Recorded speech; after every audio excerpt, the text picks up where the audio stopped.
Hello and welcome back to the Malbeefance channel.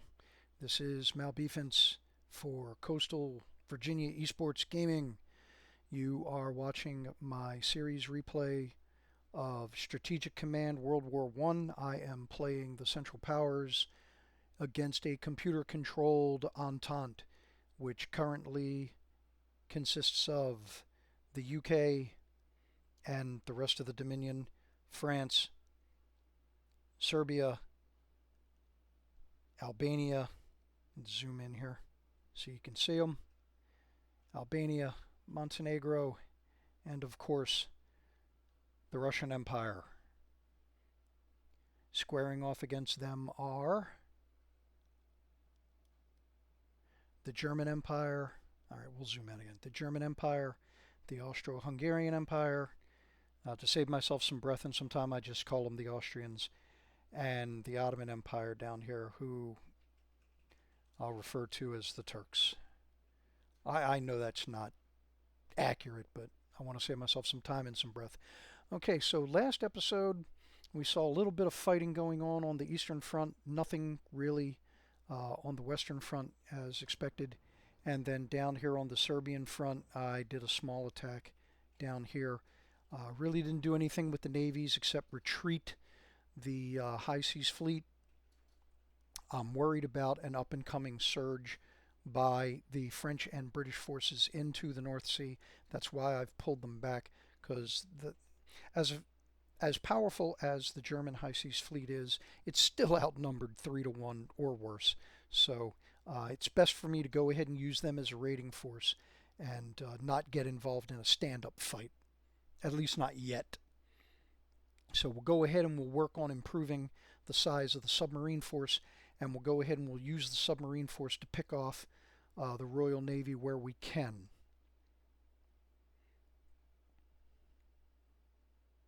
On the Western Front, it's pretty much been a sitzkrieg. I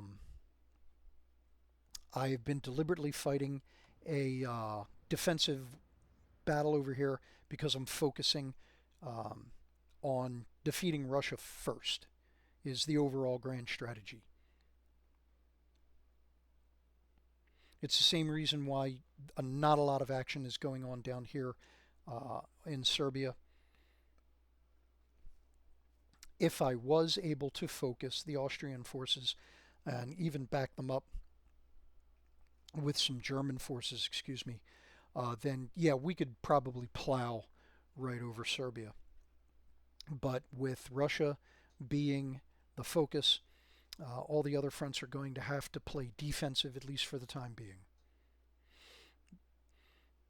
Historically, the Imperial Russian Army was just it was under-equipped, and to a certain degree it was not led very well. There were some very fine leaders in the Imperial Russian Army, but there were some pretty bad ones as well. I'm pretty sure you can say that about all sides, but it did have a lasting effect on Imperial Russia's performance in the First World War. The game faithfully represents the fact that Russia did have some serious advantages at the beginning of the game. They were able to mobilize quicker than the German general staff thought that they would, which gave them an advantage. They were able to push, historically, they were able to push pretty far into western Galicia. They were able to push the Austrians back pretty good distance. There were a couple of Russian offensives that were very effective that the Germans had to move additional forces in to help the Austrians hold the Russians off. As I mentioned, the game faithfully reflects those advantages, and for that reason I've got the lion's head share of Austrian and German forces facing the Russians in order to blunt that early advantage. I believe we have done that. I have a complete defensive line along the Russian front now. I have begun my planned pincer movement up the Bug River to Brest-Litovsk in order to pinch off as many Russian units as I can here around Warsaw. and we'll see if the computer lets me get away with it.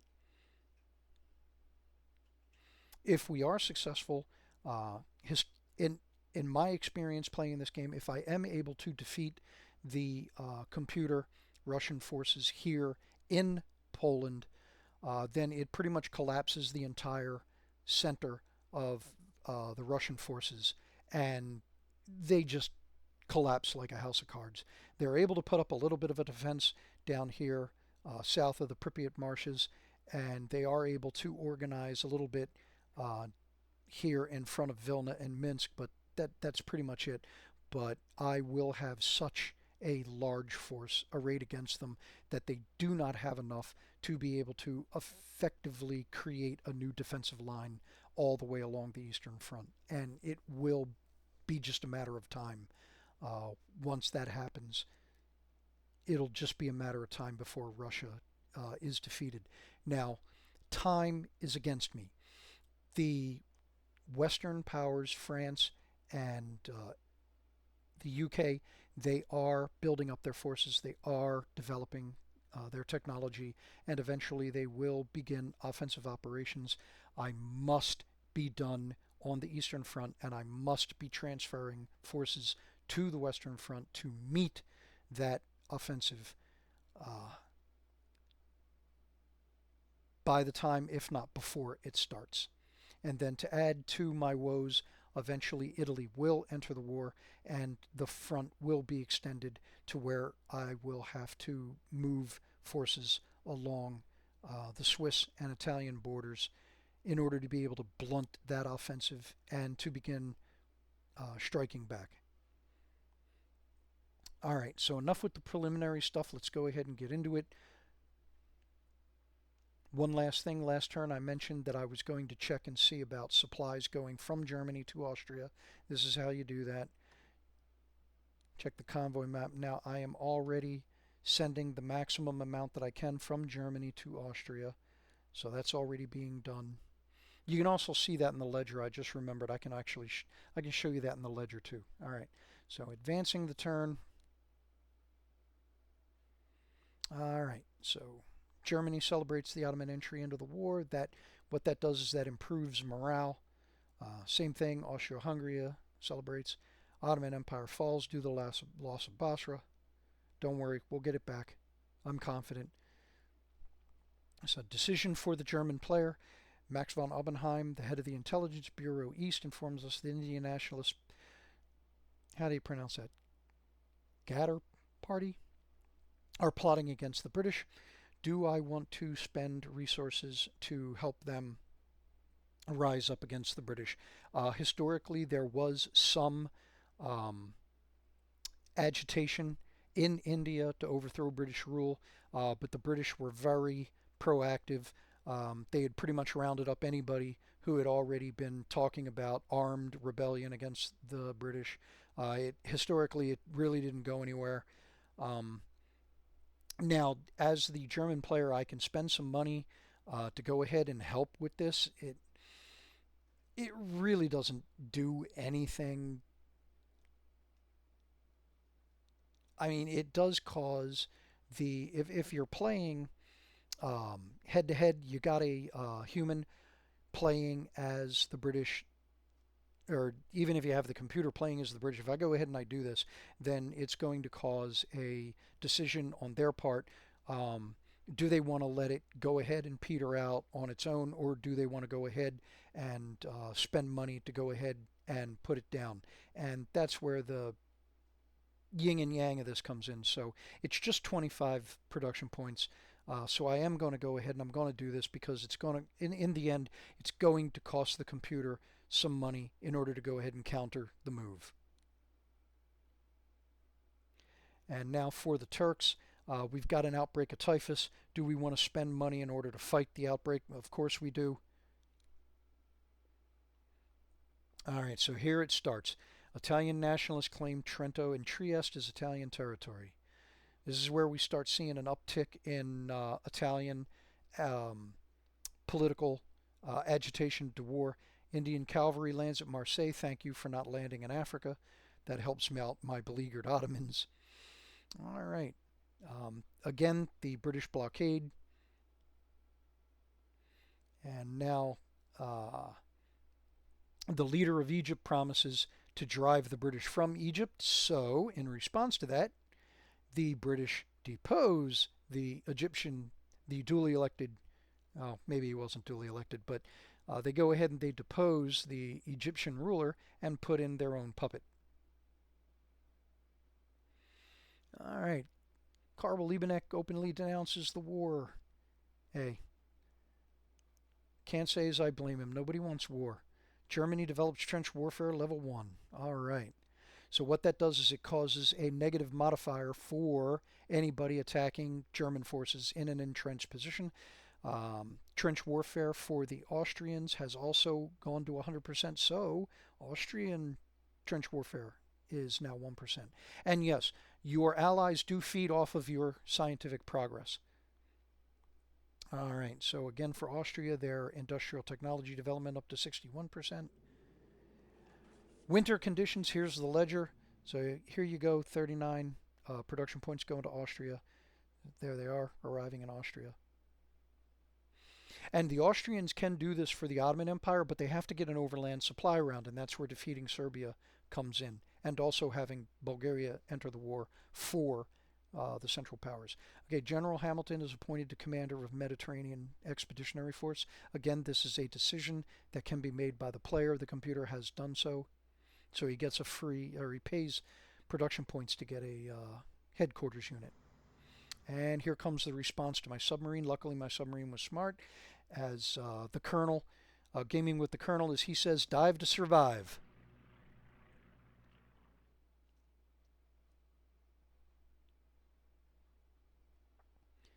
All right, so what are the Russians doing? All right, so they just trained in a whole bunch of reinforcements. Thank you. Yep, just keep throwing them into that bag. Pretty soon it'll be a noose. All right, so the computer is still thinking. And they even tell you what it's doing down here. So they're moving the fleet. Now the recon bombers come out. French forces are doing their western offensive. The computer loves doing this. The computer loves winter offensives.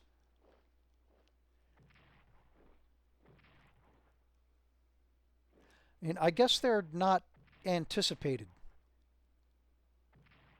Okay, I see a mistake that I just made down on the Serbian front. I don't know if anybody caught it. Once it's back to my turn, I'll show you.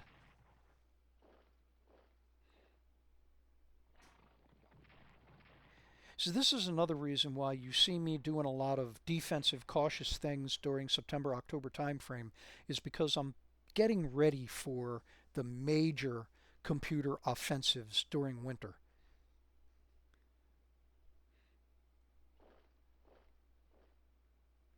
And when we're going back to the technology of World War One and prior to that, it just winter offensives are insane, in my opinion. You're just asking to take horrible losses for very little gain, if any.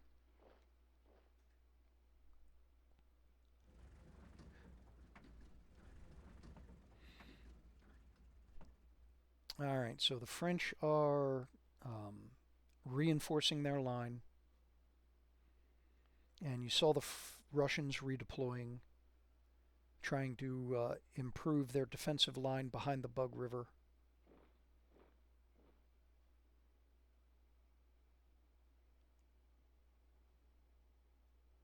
So a little bit more reinforcing going on there. And now Russian forces moving up in the Caucasus front. Okay, Royal Navy defeats von Spee at the Battle of the Falklands, as historically happened. So where the Battle of Cornell was a blowout for the Germans, the Battle of the Falklands was the opposite side of the coin for British and German forces. So now typhus epidemic breaks out in Serbia. This is a scripted event.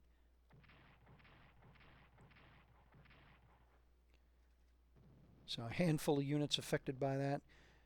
Okay, Central Powers raid Serbian convoys. That's me. That's my submarine.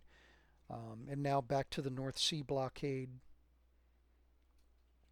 Having completed his training, Ernst Junger is sent to the front, one of Germany's top aces during World War I. All right, computer's done its turn, calculating supplies for my side. And here is the reminder, last turn's alerts, and German reinforcements. So we have another submarine and another destroyer. Probably going to need more of those destroyers. Definitely going to need a few more submarines. All right, so what are we going to do first? All right, first let's go ahead and do some repair work for the German High Seas Fleet. So the 9s are relatively cheap to repair. It's only 1 point of damage, but it does, the cost does change depending on the type of ship. So here you got a pre-dreadnought, cost 17 to show you the difference. So here is a actual dreadnought, modern dreadnought, and also repairing 1 point, 18 points instead of 17. But now let's look at the light cruiser, 11 points. So yeah, so just something to keep in mind. So it's, even though it's a handful of ships, they're only damaged 1 point, so I will go ahead and spend the money to get them all done. Okay, so repairing stops them from being able to move. So, all right, so the seaplane tender has deployed, so set them up for recon and bomb, and start having him head out to join the rest of the fleet. Okay, so these guys have resupplied, so I want to get them back out here on patrol.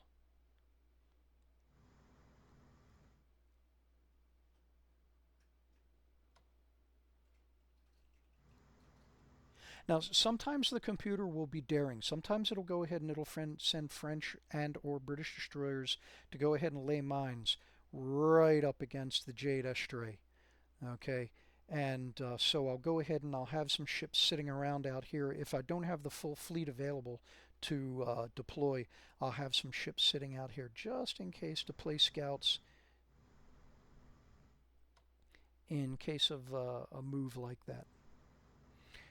And then as I get the fleet repaired and I expand it, I'll go ahead and I'll organize it into one large force, and then I'll take it out on a raid. See if I can't get a couple of British ships and then run as fast as I can back to German ports before the combined Royal Navy destroys my German forces. So don't keep your ships sitting in one place or your submarines sitting in one place for too long. Get him back on hunt. Now, he was damaged a couple of points. He's still got 8 supply. Ooh, that was bad. Alright, so we found some mines and we found a destroyer. And I don't have really good odds there, so I'm not going to chance it. Let's just get him out of there. And I'll try and set his friend up for ambush.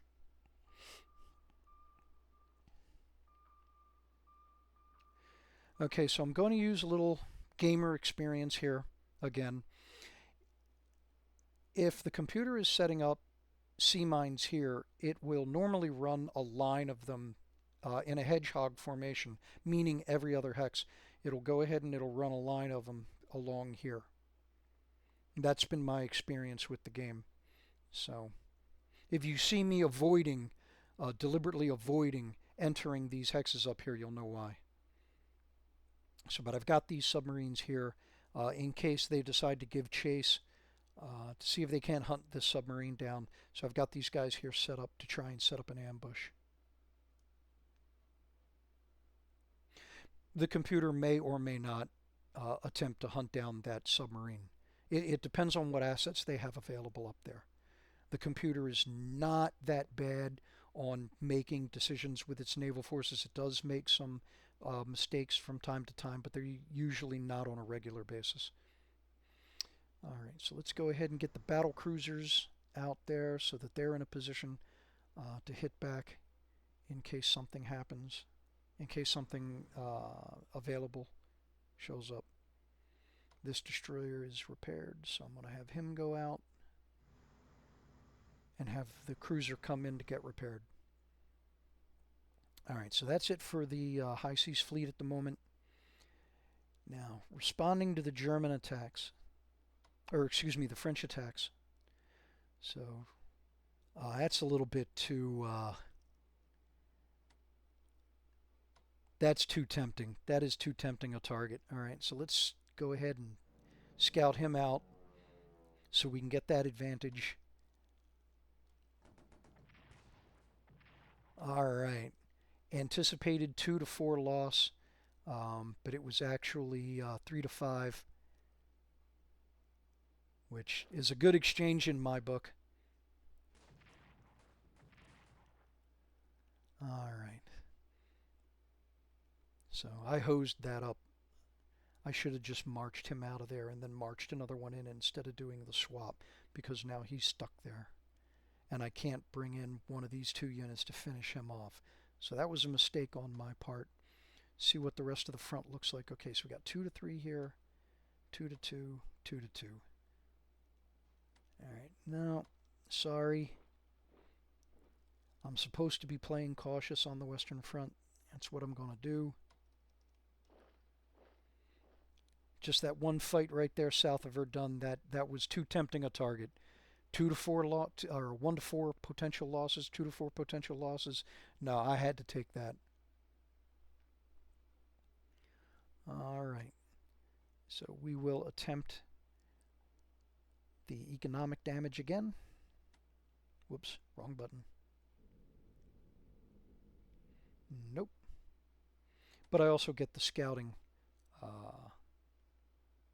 ed.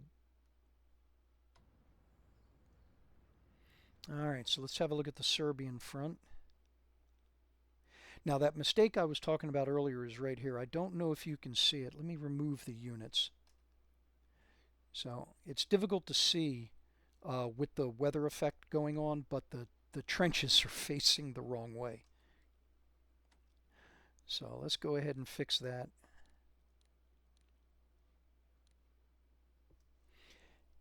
And I did not swap out to reinforce because I want the computer to make another assault on this unit and chew up his own forces. I'll reinforce these guys here.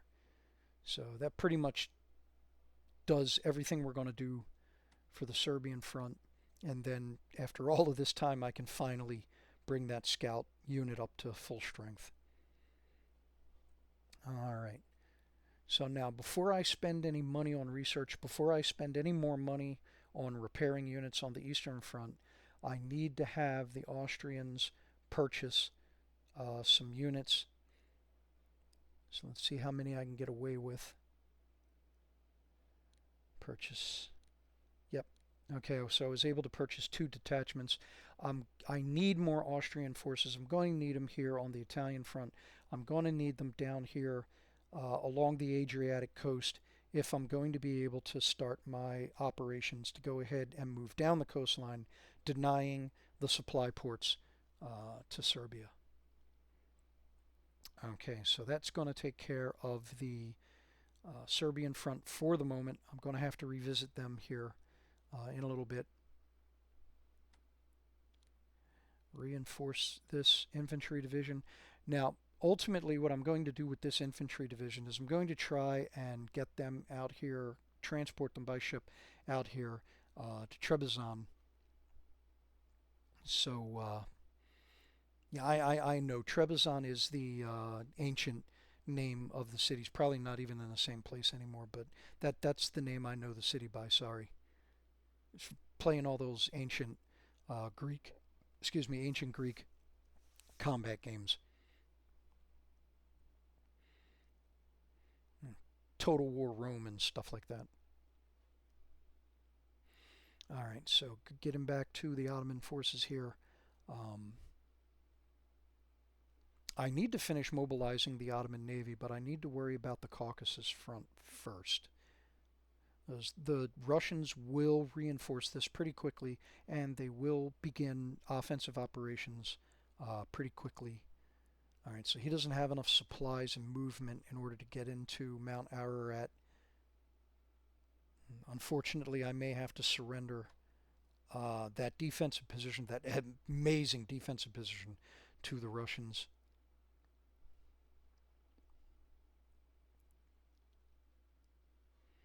All right, so let's do this. Let me go ahead and reforce the headquarters units so that way they have maximum effect. Now, because he's down to 4, I'm not going to be able, I don't have enough forces to, or excuse me, I don't have enough production points to get him more than 3 points. But the maximum I'd be able to do him is 5 anyway, so. Alright, so having the cavalry sitting on these cities will allow me, if I have enough production points next turn, to be able to reinforce them significantly.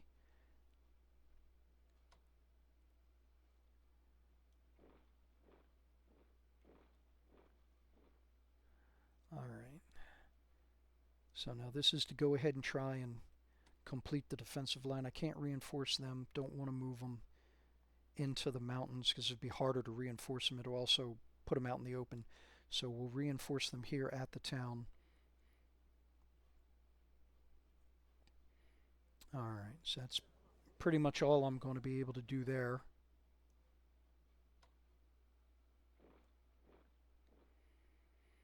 Alright, so there's one of the UK forces down here in Mesopotamia at the moment. Now that I can see him, let me advance. I don't have any movement points left, so I can't entrench him. Now, because he was sitting on Baghdad, this unit here could draw supplies from Baghdad, so he's got more than 5 supplies, which means I can force march him. I'll get one shot at this.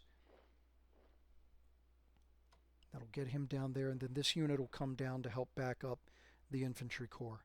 And then eventually I will get more units that I'm able to bring down here. Hopefully I'll be able to build up this defensive line quickly enough to where I can take advantage of numerical superiority and I can start pinching off lone British units. Now I know I can be using rail to move some of these troops, but I mean right now I don't have the production points to do it. But I also tend to save my rail. I mean I've got as much rail as I got production points, but I prefer to use my limited production points on repair work and purchasing new units, and especially this early in the game on research and development.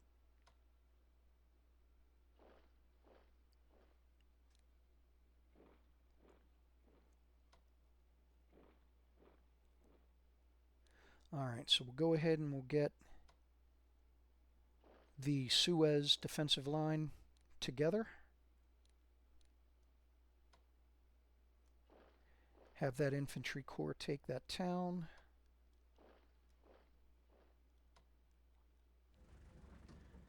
Keep moving up the headquarters. So now the headquarters might be close enough to where he is supporting. Yeah, he's supporting these 3, but he's out. This one here is outside range.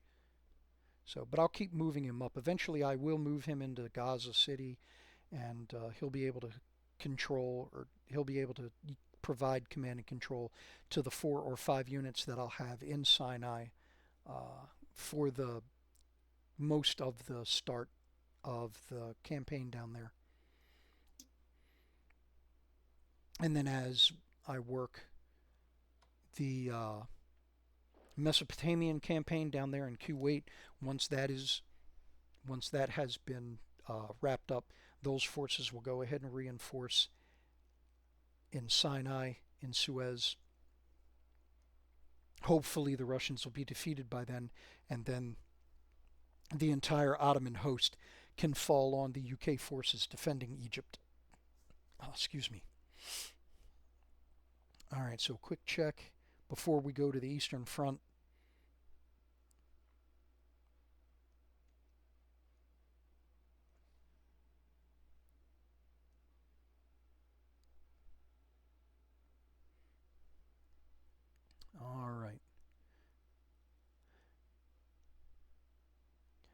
All right, so the Russians decided to back off of the advance on Mamel, which is nice. That was helpful. Thank you. And again, because it is winter and I'm anticipating further winter offensives on the part of the computer, I'm not going to push here in the Baltic states. Did I call them the Balkans again? Did I do that again? The Baltic states. Why do I keep calling it the Balkans? Baltic, not Balkans. Baltic. All right, so if we got anybody out there who's a major history nerd like me, or anybody watching who's from the Baltic states, my apologies. Please don't tear me up in the comment sections about it. I have no idea why I keep doing that. That also goes for you folks that may be watching that are from the Balkans. No disrespect meant to you guys either. Although I have to admit, during summer you guys probably wish you were in the Baltics. I visited Antalya, Turkey once during August. I've never, ever experienced heat like that in my life. So, kudos to all you guys that live that stuff day to day. All right, so north of Poland, not really going to do anything. Let me see if I got an advantage here. Not really.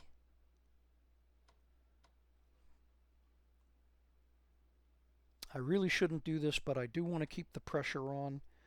So I am going to do this attack, but I want to go ahead and look at the odds on the rest of the front first. So this is probably going to be the last battle in Poland is when I take that fortress. I want to surround it first. So let's see what else we can do here. So I don't have a lot to really back up that attack.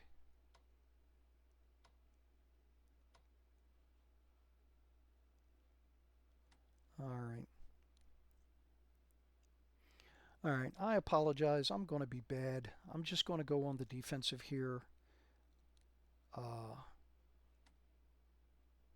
Nuts. He's not in supply that I can give him his elite reinforcement. Alright. And even if I move Hindenburg closer, it's not going to help. Alright, so since I can't get him his elite reinforcement, let's do this. That way I can get the trenches there and I can reinforce him a little bit, not a lot. Entrench him. Let's go ahead and swap them out because I need the cavalry for over here. Reinforce him. Alright, so I'm trying to get into position to make a push to isolate and then take Warsaw. That's what you're going to see going on here. And that'll also be my first major use of artillery.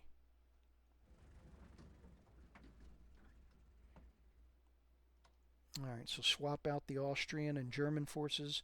Now there's two reasons why I want to do this. The Germans currently have higher technology in infantry warfare and command and control. So when I pit them up against Russian forces, they have a better attack odds than the Austrians would. And I just used a really bad example because this Austrian unit has 1-to-1 odds against that Russian unit, whereas this German unit only has 1-to-2 odds.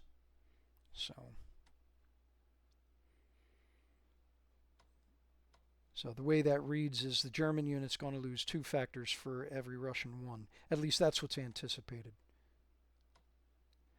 So now so this unit must have just trained. This Russian unit either just got rail moved into here, and that's why these odds are as good as they are. So I'm going to go ahead and I'm going to take advantage of that.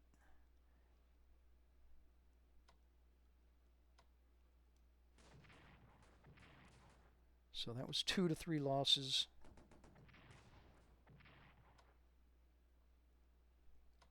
So that improves his odds. His odds were originally 1-1, now they're 1-2.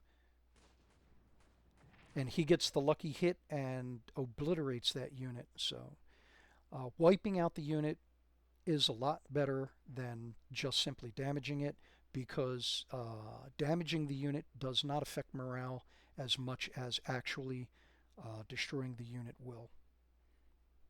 Alright, so now I got a unit down here. We can go ahead and we'll push the line up a little bit further.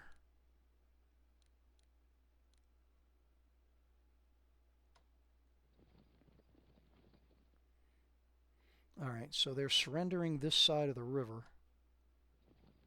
I mean, that's a good defensive position for the Russians. I mean, not only are they behind the river, but they're in the trees.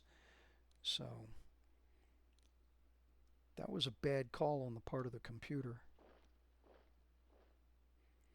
I'm going to take advantage of it despite not having any units back here to thicken up the line. Move my headquarters up a little bit to help with supply situation. Now, they put a lot of effort into beating up this guy, and it really didn't do much for him. So I'm going to move him out of there. The trees underneath this unit are a much better defensive position than if I moved him over here into the oil fields. And then reinforce. Alright, so real quickly, let's have a look, see if we've missed anything. I don't think so. I've already gone over my 30-minute deadline that I'm trying to get to. I'm trying to keep these videos below 30 minutes. I've already gone past that. So real quickly here, only got 2 points left for the Ottomans. Nothing they can do with that. The Austrians have 17 points left, maybe. Yep, I can get one repair point in on that pre-dreadnought. Move these guys up. Alright, research and development for the Germans.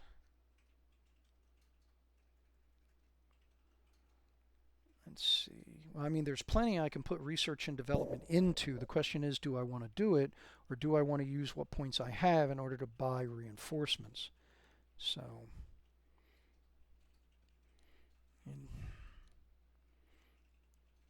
I want to get an infantry corps so that I can deploy that to the Italian front. What do we got coming? So the Germans still have all these reinforcements coming, okay, but obviously it's not until 1915.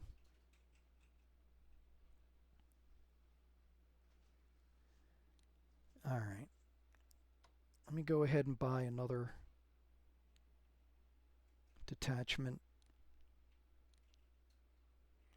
And then what's that leave me with? 72. So the only thing I can do with that right now is research. And is it 72? All right. So that means the 50s and the 40s. Can always put it in fighter development. That's always helpful. So if I do that, that'll leave me 32 points. That'll carry over into next turn because there's really nothing else I can do with that. Yeah, let's go ahead and do that because I know the computer focuses very heavily on fighter development, so I don't want my fighters to fall behind technologically. All right. Okay, so that is it for this turn. Not a lot going on because of winter and because I'm basically playing cautious to go ahead and blunt the computer's winter offensive. So I'm expecting next turn we're going to see more winter offensive on the part of the computer, and we'll just take it as it comes. All right, thanks a lot for viewing. If you made it to the end of this video, once again, please go ahead and leave a like, subscribe if you would. Doesn't cost anything, helps grow the channel, and we'll see you on the next one.